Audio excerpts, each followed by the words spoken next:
السلام علیکم ورحمۃ اللہ وبرکاتہ۔ پیارے اور محترم دوستوں اور ساتھیوں، میں آج پاکستان کی ایک ایسے شہر کے بارے میں ویڈیو بنانے جا رہا ہوں جس کو اللہ تعالیٰ نے نعمتوں سے مالا مال کیا ہے اور خوبصورتی کو لے کر وہ اپنی مثال آپ رکھتا ہے۔ پاکستان کا دارالحکومت اسلام آباد، جس کا شمار نہ صرف پاکستان کی خوبصورت ترین شہروں میں ہوتا ہے بلکہ دنیا کی 10 خوبصورت ترین شہروں میں بھی شمار کیا جاتا ہے۔ ایک ویب سائٹ کے مطابق لندن دنیا کا خوبصورت ترین دارالحکومت ہے، جس کے بعد اسلام آباد کا نمبر آتا ہے، جس کی وجہ سرسبز و شاداب درخت، آسمان سے باتیں کرتا مارگلہ کی پہاڑ، آبشار سوا کی موجیں مارتا دریا ہے۔ 1958 تک کراچی پاکستان کا دارالحکومت رہا، لیکن اس کے بعد اس وقت کی صدر ایوب خان نے کراچی کی بڑھتی ہوئی آبادی، معیشت اور دفاعی اعتبار سے غیر معقول ہونے کی وجہ سے دارالحکومت کو کسی اور جگہ منتقل کرنے کا منصوبہ بنایا، اور اس سلسلے میں کمیشن تشکیل دیا گیا۔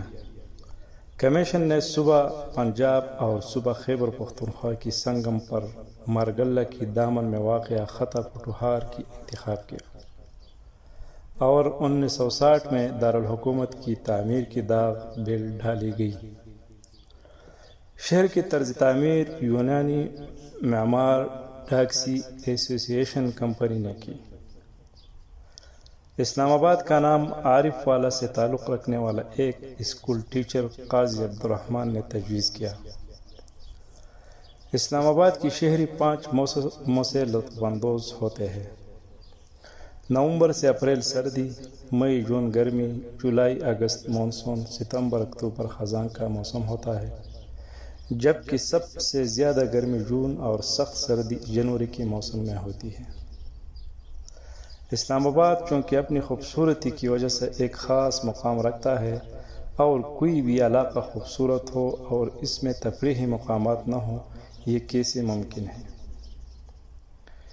شہر اقتدار اسلام آباد میں شکرپڑیا، مونومنٹ میں جاسمین گارڈن، F9 میں پارک، راول اے پارک، چڑیا گھر، پلے لینڈ، لوک ورثہ کے علاوہ دامن کو، پھر سواہا کی مقامات واقع ہے، اور 2011 کے بعد سینٹورس شاپنگ مال اسلام آباد بھی ایک خاص مقبولیت رکھتا ہے۔ اسلام آباد کے بارے میں ترکی کی سابق صدر عبداللہ گل کہہ چکے ہیں کہ وہ دنیا کی مختلف ممالک کی دارالحکومتوں کا دورہ کر چکے ہیں، لیکن انہوں نے اسلام آباد جیسا خوبصورت اور سرسبز و شاداب کہیں نہیں دیکھا۔ یہ شہر حسین پارک کے منظر پیش کرتا ہے۔